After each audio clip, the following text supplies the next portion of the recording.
Hello guys, this is Swati and I watched TV series the old man.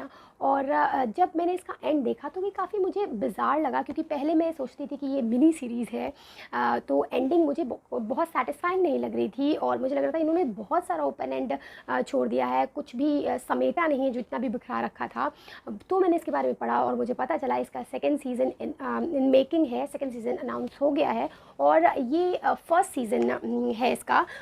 तभी मुझे थोड़ी सी राहत मिली कि ठीक है, इतनी सारी ओपन एंड्स इसीलिए हैं। बेसिकली ये एक एस्पिनाज स्पाई थ्रिलर है, ड्रामा है। और अगर आप इसमें जेम्स बॉन्ड जैसे गैजेट्स, गिमिक्स और एक्शन की उम्मीद करते हैं तो ये वैसा बिल्कुल नहीं है। इसमें आपको एक्शन देखने को मिलेगा, लेकिन ये ओल्ड ट्रिक्स वाला एक्शन है, क्योंकि द ओल्ड मैन जो जेफ ब्रिज बने हैं, जो ओल्ड मैन हैं, जो Academy Award winner Jeff Bridges role play कर रहे हैं, वो यहाँ पर आपको फाइटिंग करते दिखेंगे। और जो फर्स्ट एपिसोड है वही थोड़ा सा ज़्यादा एक्शन पैक्ड है, बट वो ओल्ड ट्रिक्स वाली एक्शन होंगे और वो आपको इसमें हफ्ते भी दिखेंगे। जो रियलिटी होती है, जो realistic picture as real as possible बनाई जा सकती है एस्पिनाज ड्रामा की, उसको यहाँ पर दिखाया गया है। कुछ ऐसा अलग सा सुपर सा नहीं दिखाया गया है। एक नॉर्मल ह्यूमन, वो जो उस एज में ग्रुप में है, वो कैसे रिएक्ट करेगा, ये सारी चीज़ें जो होंगी जब उसके साथ, वैसा दिखाया गया यहाँ पर। वो काफ़ी अच्छा लगता है देखने में। और ये जो जेफ ब्रिज हैं, जो वहाँ पर जॉनी चेस के नाम से हैं। वैसे तो उनके बहुत सारे नाम हैं, क्योंकि ये एक CIA एजेंट हैं, एक्स CIA एजेंट हैं, बट जो मेन उनका नाम चलता है वो है जॉनी चेस का। एंड वो जो है कुछ उन्होंने ऐसा अपने पास्ट में किया है, और उनकी वाइफ भी उसमें इन्वॉल्व थी, जिसके गड़े मुर्दे अब फिर से निकल आए हैं कब्र से, और उनके पीछे पड़ गई है उनकी देश की गवर्नमेंट, CIA, FBI। और अब वो उनके साथ देने वाले, जो पास्ट में उनके साथ दिया था, जिसने उनके जो पार्टनर इन क्राइम था, वो भी अब चाहता है कि इनको मार दिया जाए, जिससे वो सारी बात निकले ना। और इनको करना है प्रोटेक्ट अपनी लड़की को, जिसको इन्होंने छुपा कर रखा हुआ है। तो ये सारा जो ड्रामा है ये चल रहा है सीरीज़ में, और ये बहुत धीरे धीरे आगे बढ़ता है। जो फर्स्ट एपिसोड है उसमें तो ऐसा लगता है कि आगे आपको बहुत सारा एक्शन देखने को मिलेगा, बहुत सारा थ्रिल होगा, लेकिन फर्स्ट सेकेंड थर्ड एपिसोड थोड़ा सा थ्रिलिंग होता जाता है, फिर एक स्टैगनेंट पेस में चलता है। वो एक सीधी सी लाइन बनती रहती है, बहुत ज़्यादा ट्विस्ट एंड टर्न्स नहीं आते हैं, और फिर उस समय ये टीवी सीरीज़ एक्टिंग के सहारे आगे बढ़ती रहती है।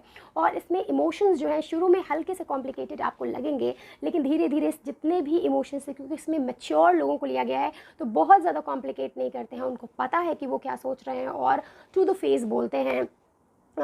तो जेफ ब्रिजेस ने तो काफ़ी अच्छे से संभाला ही अपने रोल को। साथ ही साथ जो जॉन वो हैं, लिथगाव हैं, उन्होंने भी इतनी अच्छी तरीके से यहाँ पर जो हापर का रोल, उनके पार्टनर का रोल किया है, जो उनके फ्रेंड का रोल किया है, उसको बहुत ही बेहतरीन तरीके से डिपिक्ट किया है। मुझे बहुत ही अच्छे लगे हैं वो।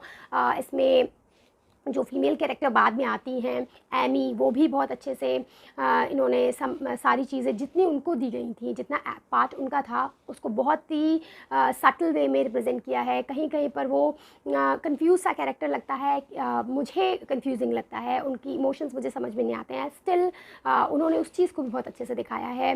देन आलिया, उन बहुत ही बेहतरीन एक्टिंग की है उन्होंने, और ऐसा लगता ही नहीं है कि वो एक्ट कर रही हैं। उनके जो इमोशंस हैं वो उनके फेस पे बहुत अच्छे से, ऐसा नहीं लगता है कि वो एक्ट कर रही हैं, इतनी बेहतरीन एक्टिंग उन्होंने करी है।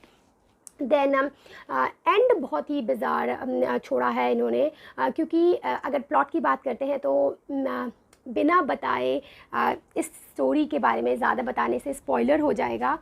तो वही है कि इन्होंने कुछ ऐसी पास में चीज़ करी है अफ़गानिस्तान में, जिसकी वजह से, जिसका अब उनको पोस्ट रिपरकशंस मिल रहे हैं, और जिससे रिलेटेड इनकी लड़की भी है, इनकी वाइफ भी है रिलेटेड वहीं से, और वहाँ का एक वॉर लॉर्ड है जो अब इनसे बदला ले रहा है या फिर क्या करना चाहता है, वो आपको इस टीवी सीरीज़ को ही देखकर पता चलेगा। बेसिकली इसमें आपको रिलेशनशिप्स को बहुत इंपॉर्टेंस देते हुए दिखाई देगी ये सीरीज़, कि किस तरीके से रिलेशनशिप्स के लिए लोग एक्सट्रीम तक जा सकते हैं या कौन कहाँ तक जाएगा, ये दिखाना चाहती है टीवी सीरीज़। सेकेंडली, लेगेसी के बारे में बहुत इंपॉर्टेंट चीज़ें कही गई हैं, कि जब हम यहाँ नहीं होंगे तो how will be remembered and by whom. तो आइडेंटिटी को भी बहुत इंपॉर्टेंस दिया गया है।